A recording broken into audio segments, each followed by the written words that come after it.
The recent movie trailers being shown on TV lately made me want to respond to the blatant bastardization of history in them, and from what I've heard from someone who saw it, in the actual movie titled The Woman King. I had long been planning another channel on which I could dust off my history degree from time to time and expound on various topics of interest, whether they are topical or not. The Woman King just pushed up those plans.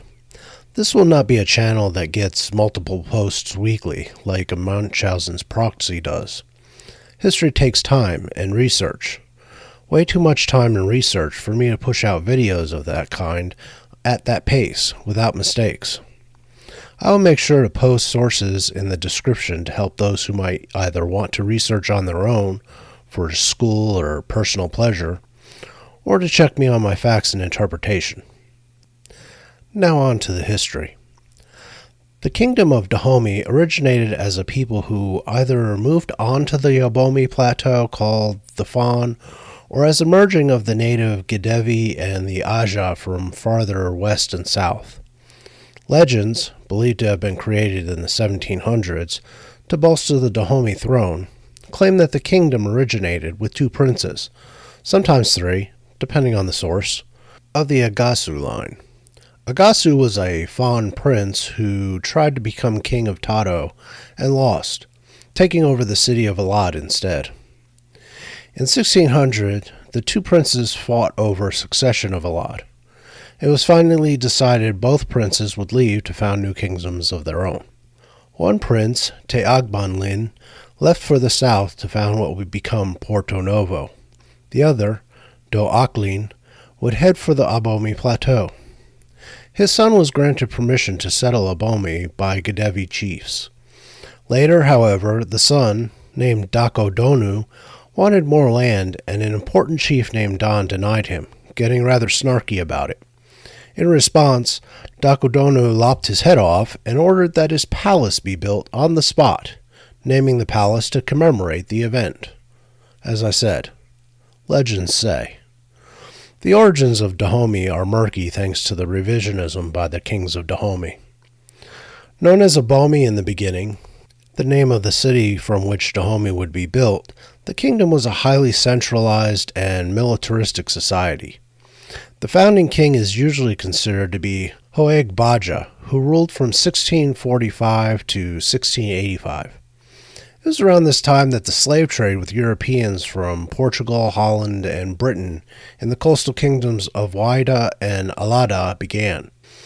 In 1718, Dahomey began expanding significantly.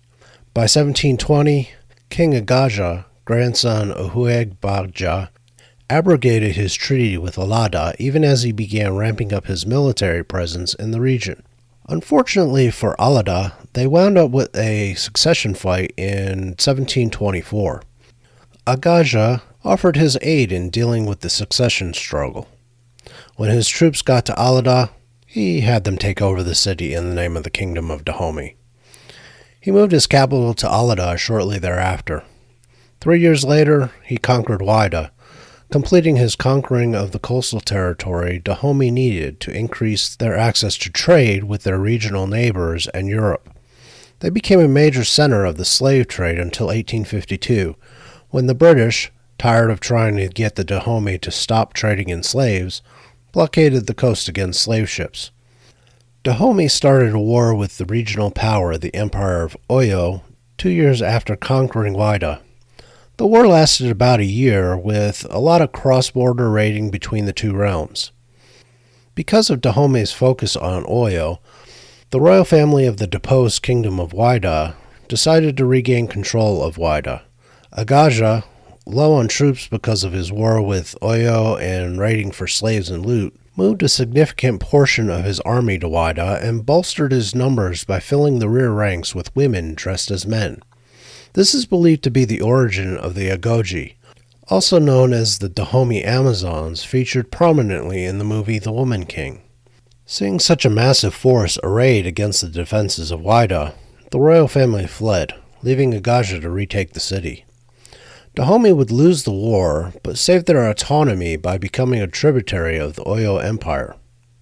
King Agaja died in 1740 and left as his legacy a huge expansion of territory, especially the acquisition of Alada and Wida, and the establishment of the administrative apparatus of the Dahomey state.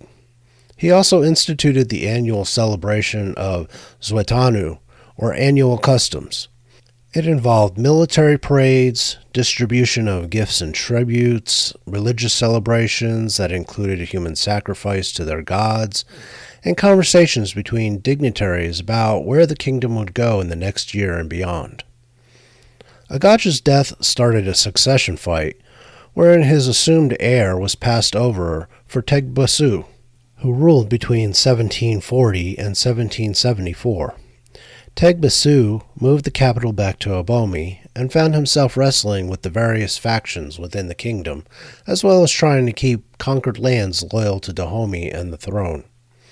Tegbasu also continued the Dahomey raids on their neighbors, becoming a major player in the transatlantic slave trade.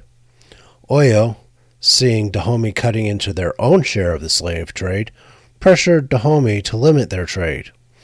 Even after complying, Dahomey still accounted for 20% of the slave trade in Africa, and it made up a significant portion of the money going into the king's coffers. The next significant event in the history of Dahomey was the ascension of Gezo to the throne of Dahomey by way of a coup d'etat against his older brother, Adandozan. Gezo was only able to take over the kingdom of Dahomey through the support, both militarily and financially, of Francisco Felix de Souza, a Brazilian slaver based in Wida. In return for his support, King Gezo named de Souza the Viceroy of Trade in Wida, an important honorary title even in modern Wida in the modern nation of Benin. King Gezo went to war with Oyo in 1823, resulting in the permanent weakening of the Empire of Oyo and the ending of Dahomey tributes to Oyo. Two issues would plague Gezo's reign as king of Dahomey. The first was the switch in Britain vis-a-vis slavery. In the 1830s, Britain became heavily abolitionist and began sending diplomats to Africa trying to get them to stop their trading in slaves. Gezo rebuffed these entreaties, worried what political consequences he would face were he to do away with slavery. The second concern was the rise of Abeokuta. Abeokuta was a city that was founded in 1825 as a haven for Dahomey slave raids. Just under 100 miles away, the city became a worry for Dahomey and King Gezo. In 1844, Dahomey went to war against Abeokuta and lost the war.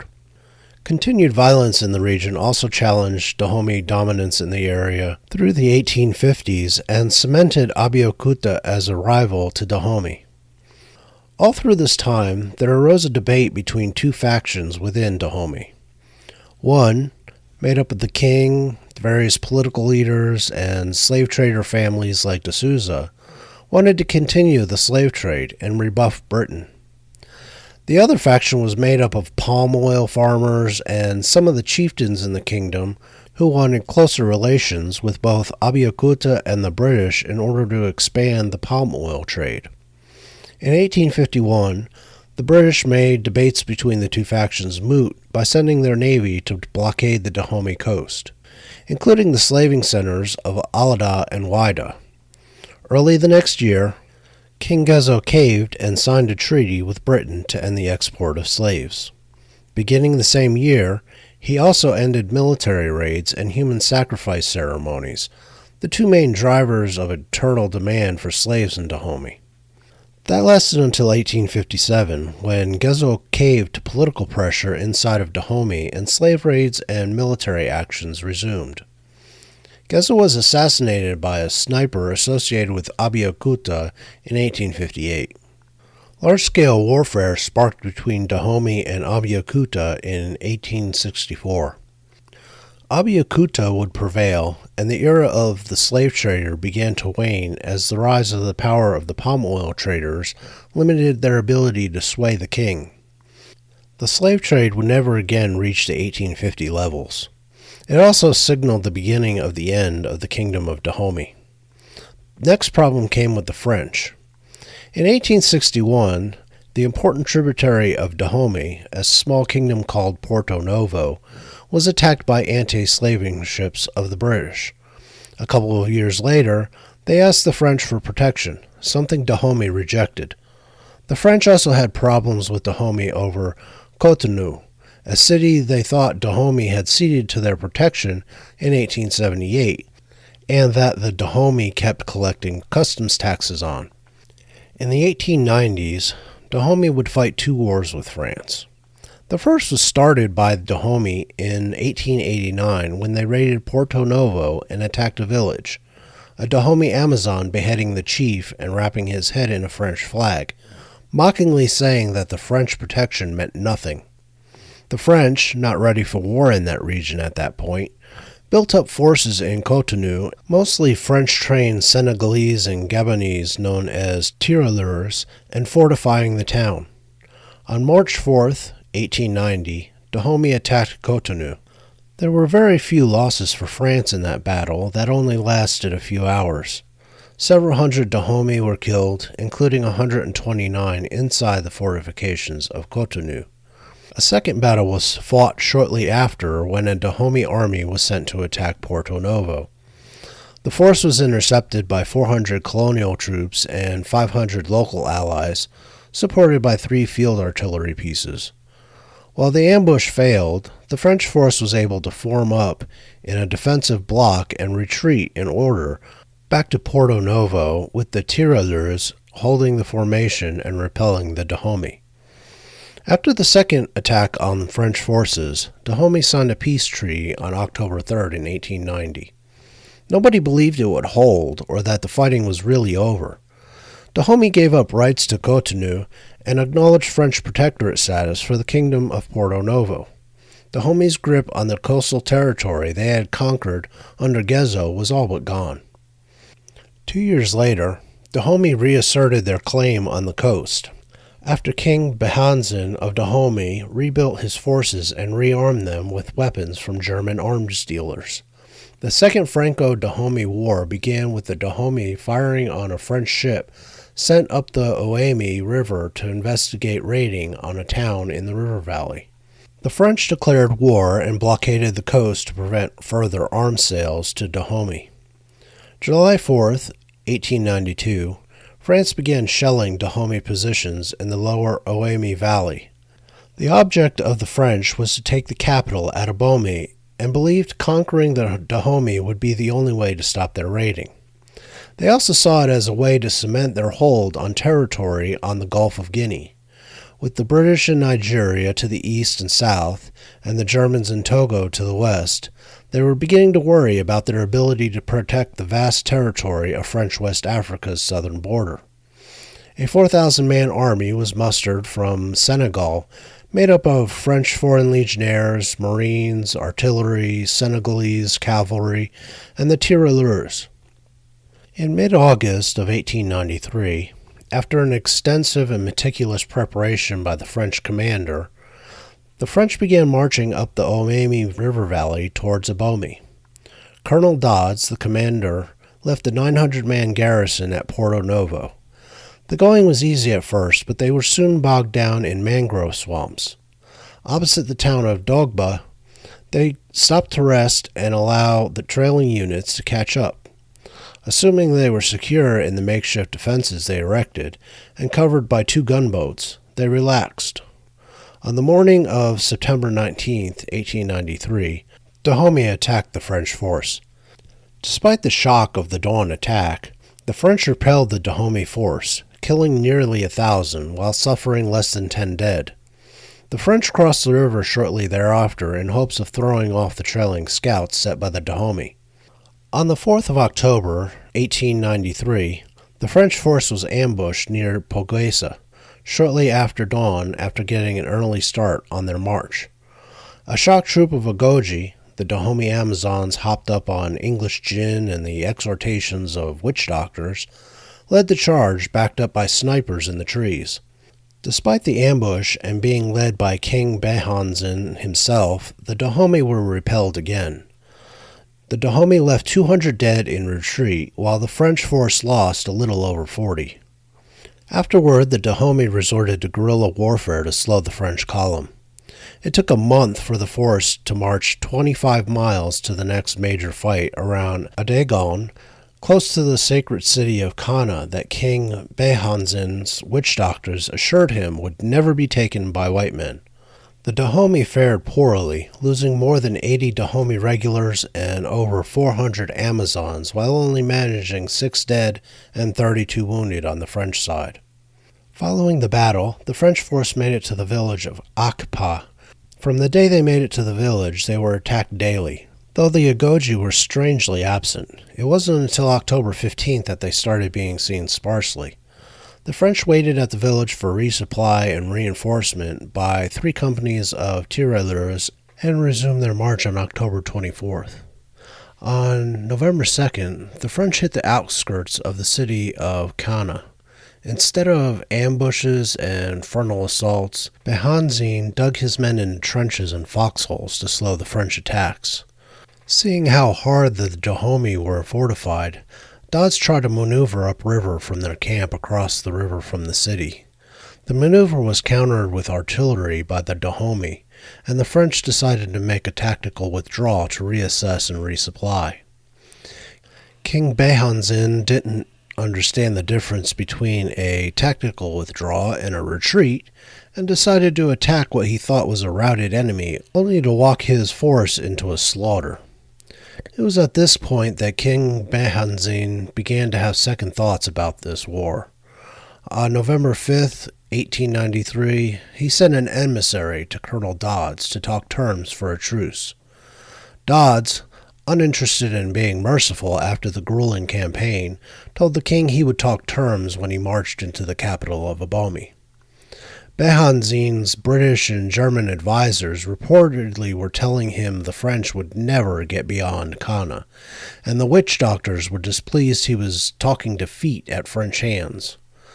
The next day, the French marched into Cana after fierce defensive resistance and heavy street fighting that left 200 dead on the French side.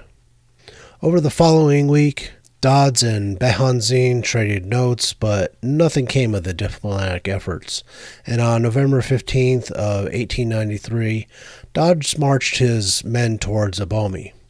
King Behanzin, not wanting to lose the city to the French, ordered an evacuation, and his men began razing the city as they left. He took his followers north and tried to reform his decimated army. He evaded the French for 3 years before surrendering to them. He was exiled to Martinique and then sent to Algeria, where he died in 1906. The French put his brother Gauchili on the throne as little more than a puppet. Dahomey was absorbed into French West Africa, a French imperial territory, until the Republic of Dahomey was formed on December 4th, 1958. It would become Benin after a Marxist coup on November 30th, 1975. While I do not usually study much about Africa outside of military history, this video sent me on an interesting journey into the history of the Kingdom of Dahomey. I guess one good thing has come from Hollywood deciding to so grossly bastardize history for the usual reasons they do everything these days. And no, I'm not talking about money. Sadly, that might actually be an improvement if Hollywood started focusing on money as a motive to make movies. And even in their current derangement, I can hope for them to want to put out good art. Even more sadly, that is wishful thinking. Hopefully you found this quick video into a tiny corner of African history interesting. I would be putting out a video on the Declaration of Independence that was supposed to be the first video on this channel before Viola Davis and Sony changed my plans. And of course the coup. I'm not sure when that will drop, as the writing and research involved is a little longer than this video required. If you like what I do here, please hit the like button, subscribe to the channel, comment down below, and I will leave links to my Patreon and social media in the description, along with sources I used for this video. My pop culture commentary channel will also be in the description, and I will see you in the next video.